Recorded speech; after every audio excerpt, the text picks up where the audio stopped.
Most gardeners are overcomplicating it.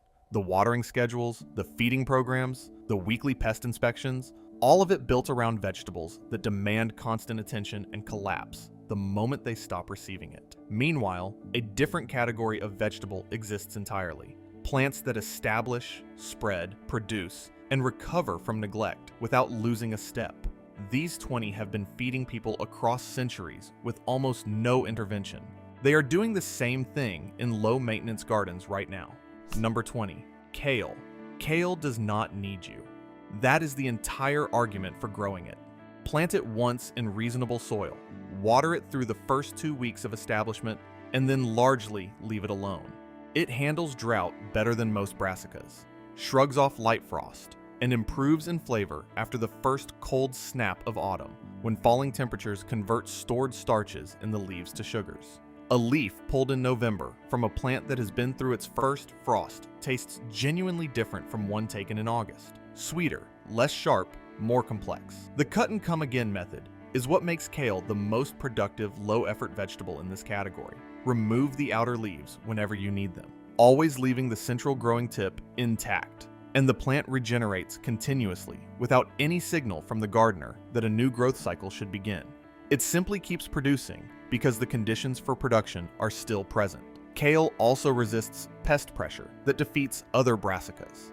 The waxy coating on established leaves deters aphids more effectively than softer-leaved alternatives, and the plant's vigorous growth rate means minor insect damage is outpaced by new growth before it becomes a visible problem. Most gardeners spend more time managing kale than it actually requires.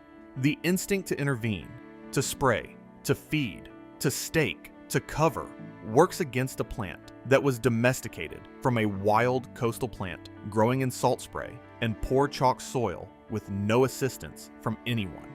The conditions that stress most vegetables are the conditions kale evolved in. Leave it alone more often, and it produces more reliably, not less. The variety choice matters less than most seed catalogs imply. Any established kale variety handles neglect better than most gardeners expect from a brassica. Now, here is the plant that makes kale look high maintenance by comparison. Number 19, Swiss chard. Swiss chard produces the highest return on the lowest investment of any leafy green available to a home gardener. Across a season, so long that most people who grow it stop noticing it because it never causes a problem worth noticing.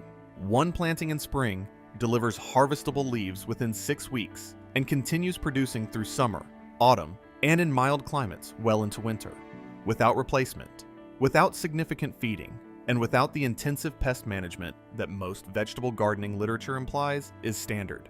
The stems come in red, yellow, orange, and white, and a row of Swiss chard in full growth looks deliberately ornamental in a way that most vegetables do not. Pull an outer stem from the base with a slight twist, and the plant barely registers the loss. Within days, a replacement is already extending from the central growing point. The stem and leaf cook differently and carry different textures. The stem requires a few additional minutes and retains a firm bite that the leaf loses almost immediately under heat. Both come from the same harvest without any additional work. If you are not subscribed yet, hit that button right now.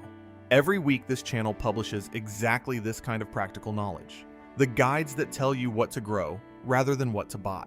That covers the 2 leafy greens that require almost nothing. What comes next is a root vegetable that practically plants itself and asks for even less in return. Number 18, beetroot. Beetroot signals immediately when conditions are wrong. The leaves yellow, the growth stalls, and the problem is obvious before it becomes serious. In conditions that are merely adequate, it gets on with the job quietly, developing roots below the surface without asking for anything above it. Sow directly into prepared ground in late spring, thin to 10 centimeters between plants once seedlings reach 5 centimeters, and then step back. Beetroot does not need staking, does not need regular feeding in reasonable soil, and does not attract the pest pressure that makes other root vegetables a management exercise. The 2-crop reality is what most gardeners miss. The leaves are edible from 4 weeks after germination, nutritionally dense, and carrying an earthy depth with a red pigment that bleeds dramatically into any dish it enters. Harvesting leaves progressively, while the root develops below, doubles the productive value of the same ground without reducing the final root yield. Roast a fresh beetroot whole in its skin until a knife slides through without resistance. Peel it while still warm. What comes out is a sweetness so concentrated it reframes the word earthy entirely. The next plant delivers similar sweetness from underground, from a single planting that keeps returning for decades without intervention. Number 17. Jerusalem artichoke. Plant Jerusalem artichokes once, and the question stops being whether they will produce. It becomes whether you can stop them producing in places you didn't intend. These tubers spread through underground stolons, multiplying each season from a single starting plant into a colony that fills available ground over 2 to 3 years. The stems reach 2 to 3 meters, creating a windbreak effect that benefits lower growing plants nearby. The yellow flowers appear in late summer, attractive enough that some gardeners grow them for the flowers alone without realizing the harvest is happening underground simultaneously. The stems themselves have value beyond the windbreak they provide. Cut in autumn after the tubers are dug, they chop down into a coarse mulch material that breaks down over winter and feeds the soil surface in a way that purchased bark mulch never does, because the stems come from the same soil they are returning to and carry the mineral profile of that specific ground back into it. Dig tubers in autumn after the stems die back, leaving a few in the ground to regenerate next season's crop. The harvest effort is the most demanding part of the entire growing process, and it consists of pushing a fork into the soil and lifting. The flavor is nuttier than potato, with a sweetness that caramelizes under high heat in a way that makes roasted Jerusalem artichokes one of the more underrated vegetables in a home kitchen. That plant never needs replanting. The next one barely needs planting in the first place. Number 16. Garlic. Garlic is the lowest effort crop in the garden relative to what it produces. Most people who grow it describe the experience in almost identical terms. You forget about it for 6 months, and then it is ready. Push individual cloves into prepared ground in October or November, pointed end upward, 10 centimeters apart and 5 centimeters deep. Cover them. Leave. Through winter, the roots establish quietly. In early spring, green shoots push above the soil and continue growing without any management beyond keeping the bed free of heavy weed competition. Hardneck varieties produce garlic scapes in early summer, the curling green flower stems that emerge before the bulb is ready. Cut them and use them like garlic in any recipe, with a milder, greener flavor that no dried or stored garlic produces. Removing them also directs energy back into bulb development. When the lower leaves begin to brown in June or July, the bulbs are ready. Lift carefully with a fork. Cure in a warm, airy spot for 2 to 3 weeks, and they store for 6 months or more. 6 months of doing nothing, and 6 months of eating the result. The next crop asks for even less and starts producing faster. Number 15. Spring onions. Spring onions from seed to harvest in 8 weeks. No thinning complications, no pest pressure, no staking, no feeding, and no skill requirement beyond pushing seeds into moist compost and covering them lightly. Sow every 2 weeks from early spring through midsummer and maintain a continuous supply through most of the growing season. The succession sowing method prevents the glut that a single large sowing produces. A dozen spring onions ready on the same day is 2 meals. A dozen ready every 2 weeks is a season of cooking. The regrowth trick compounds the value further. After pulling, leave a centimeter of white base in the soil. A new shoot emerges within 10 to 14 days, smaller than the original but fully usable, delivering a partial second harvest from a planting already considered complete. The next crop requires even less time between planting and eating than almost anything else in this list.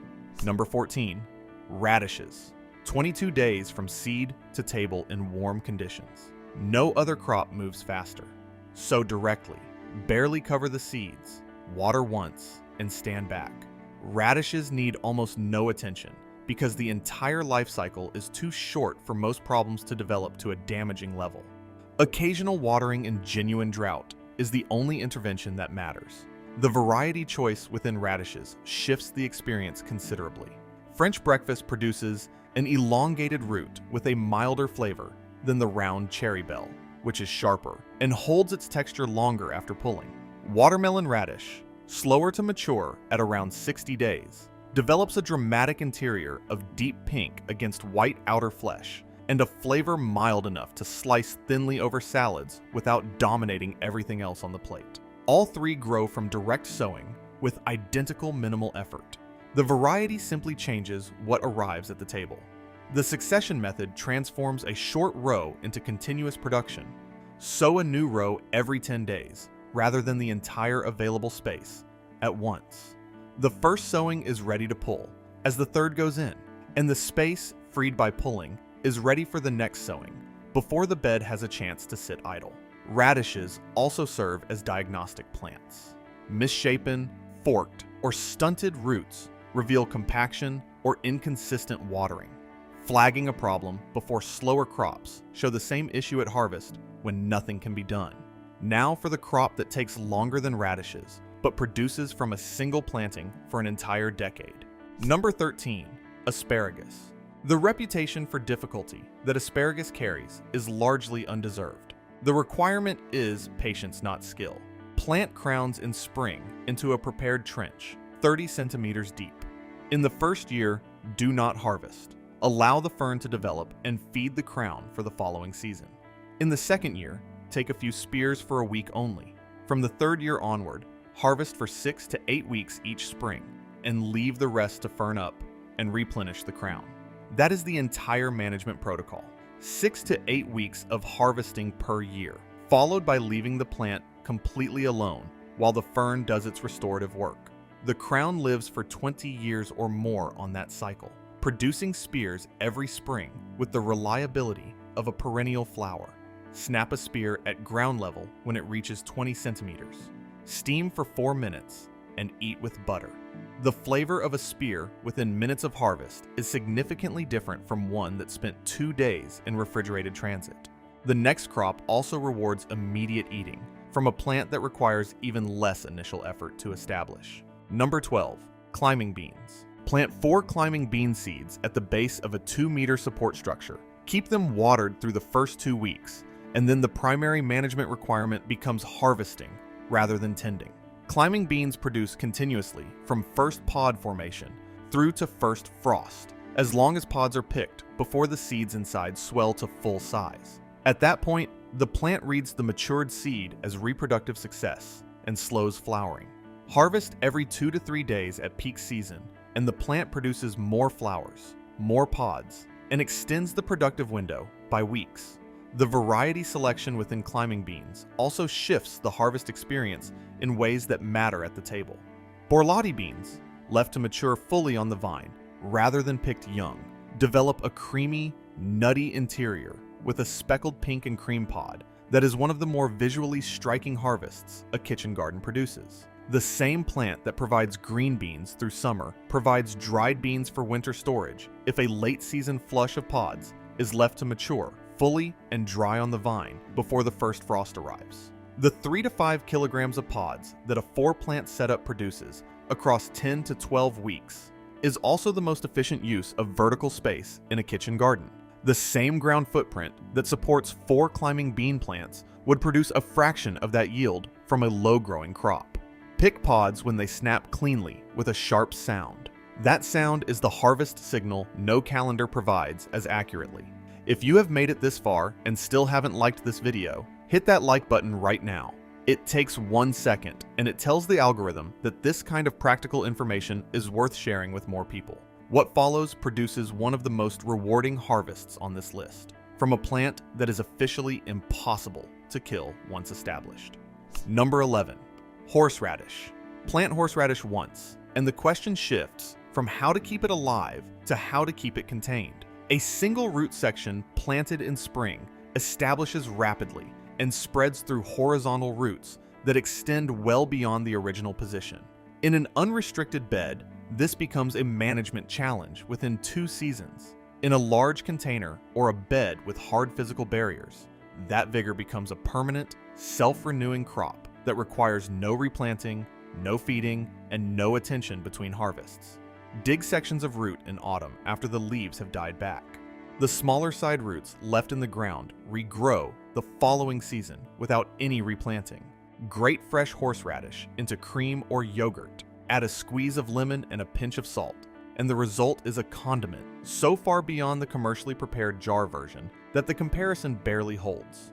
The heat is immediate and sinus clearing, dissipating within seconds rather than building the way chili does. One of the more interesting flavor experiences a home garden produces.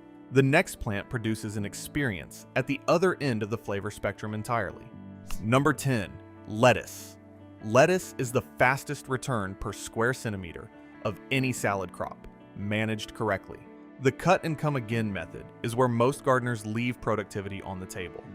Cutting the entire plant to 5 centimeters above soil level, rather than leaf by leaf, produces a plant that regenerates faster and more uniformly, because simultaneous removal signals the plant to push new growth from the base as a single flush. Heat management extends the season.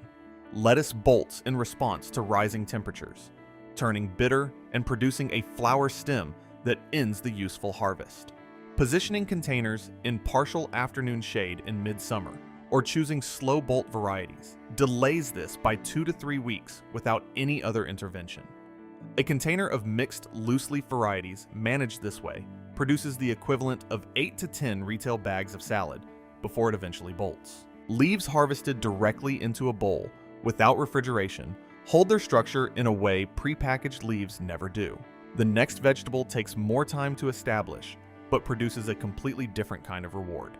Number 9, courgette. One courgette plant produces more vegetable matter from a single season than almost any other crop on this list. The productive window runs from first flowering through to first frost, delivering harvests every 2 to 3 days during peak summer. Courgettes left beyond 20 centimeters grow to marrow size within days and signal the plant that reproductive success is achieved, ending further production. The plant itself communicates clearly when something is wrong. Hollow, watery fruit signals inconsistent watering rather than a feeding problem. Poor fruit set on a plant producing abundant flowers signals inadequate pollinator visits, which in a sheltered garden can be addressed by hand pollinating, using a small brush to transfer pollen from a male flower to the center of a female one, a task that takes 30 seconds and produces a fruit that would otherwise not have developed. Harvest at 15 to 20 centimeters consistently, and the plant keeps producing. The flowers are edible at every stage. Male flowers appear first and in larger numbers and can be harvested without affecting fruit production. Stuff them with soft cheese or coat in a light batter and fry briefly. They deteriorate within hours of picking, making them one of the more transient seasonal ingredients a kitchen garden produces. The plant after this grows where almost nothing else will, and produces something that costs significantly more at retail than most people realize. Number 8, watercress. Watercress grows in consistently moist ground or containers kept permanently wet, which is the condition most gardeners work hard to avoid creating for every other crop on this list. For watercress, that condition is the entire growing requirement.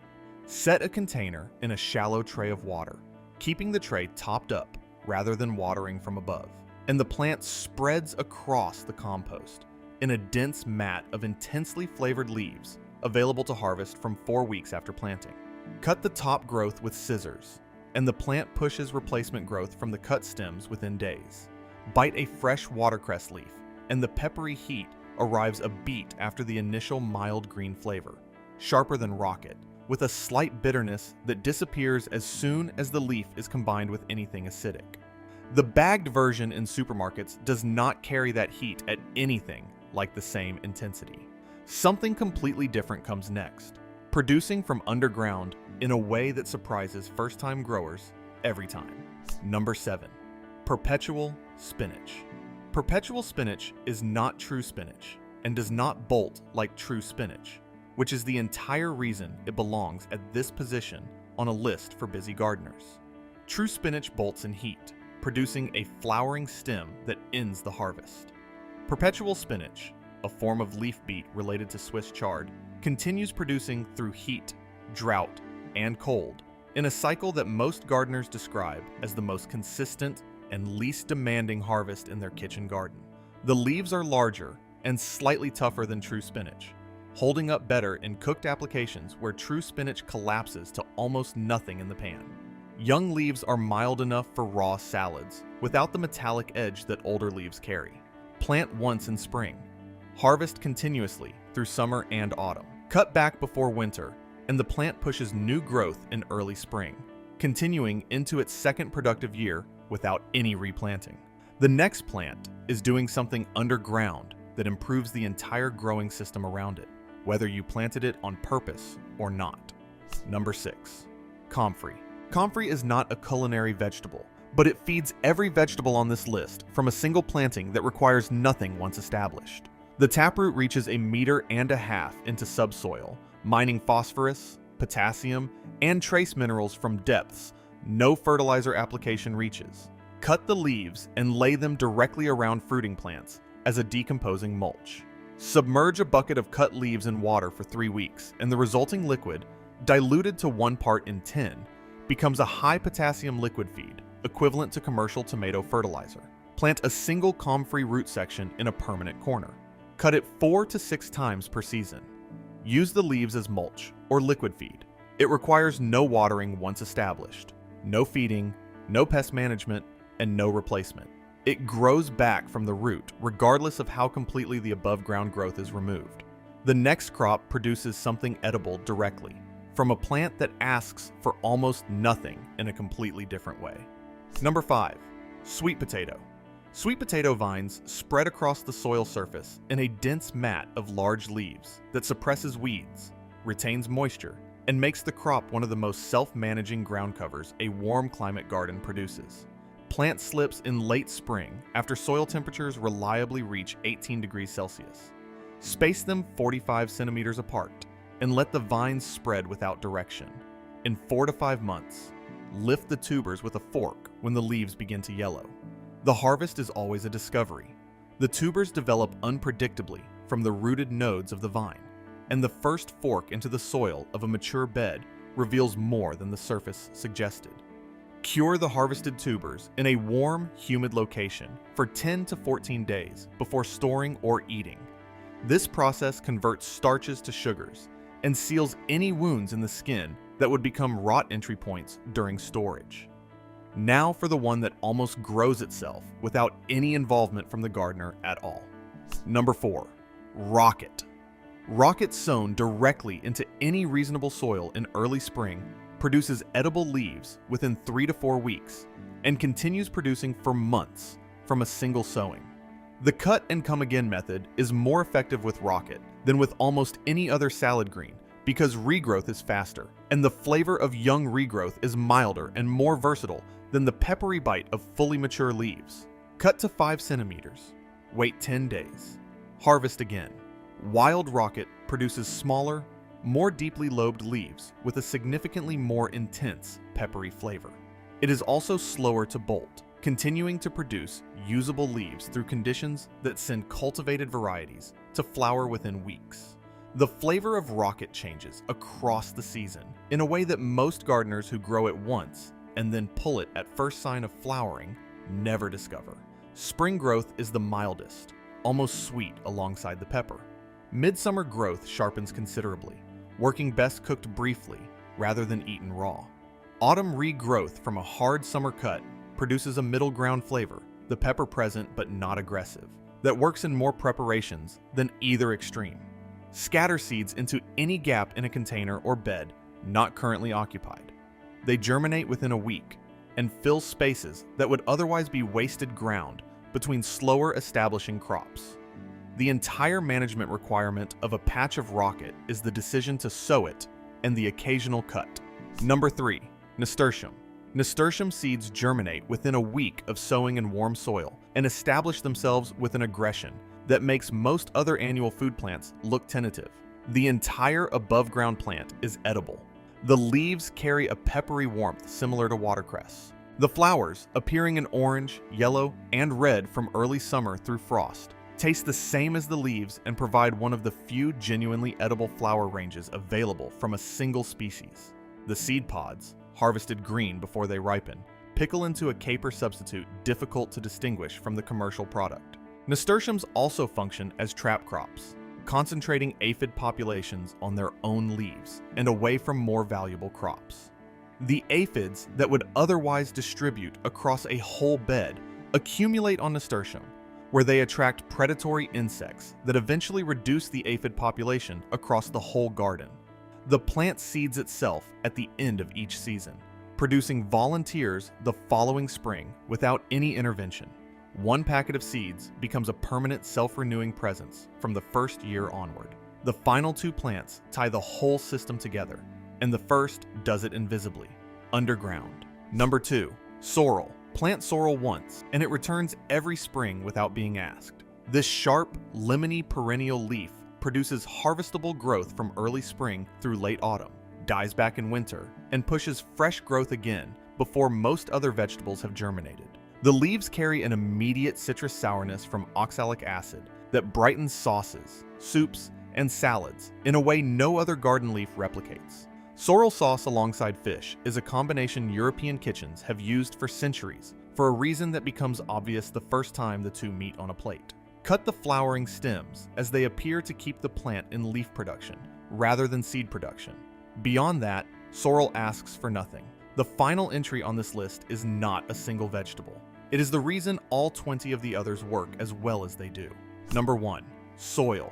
Every vegetable on this list grows with almost no work because the soil was prepared once correctly and then left alone to improve through biological activity rather than repeated intervention. Kale that keeps producing through neglect is kale in soil with sufficient drainage and organic matter to sustain root function. Jerusalem artichokes that spread without assistance are doing so through soil porous enough for roots to travel. Asparagus that returns for 20 years is growing in ground prepared deeply enough in the first season that the crown never ran out of root space. The single most productive action a busy gardener can take is to improve the soil once, thoroughly, before planting anything. Add well-rotted compost or manure. Address drainage if the ground holds water after rain. Check soil pH and correct it if it falls outside the range the intended crops prefer. Then stop intervening. Soil that is biologically active, well-structured, and adequately drained feeds plants continuously through the work of microorganisms, earthworms, and fungal networks that operate without any direction from the gardener. Every product and every management step on this list becomes less necessary in proportion to how well the soil is working. The vegetables do the rest. They were always going to, given the conditions they needed. Thanks for watching. If this changed how you approach your garden this season, let us know in the comments which vegetable you are starting with. And click the next video on the left, because what we cover there about building living soil takes everything on this list and makes it work harder than you thought it could.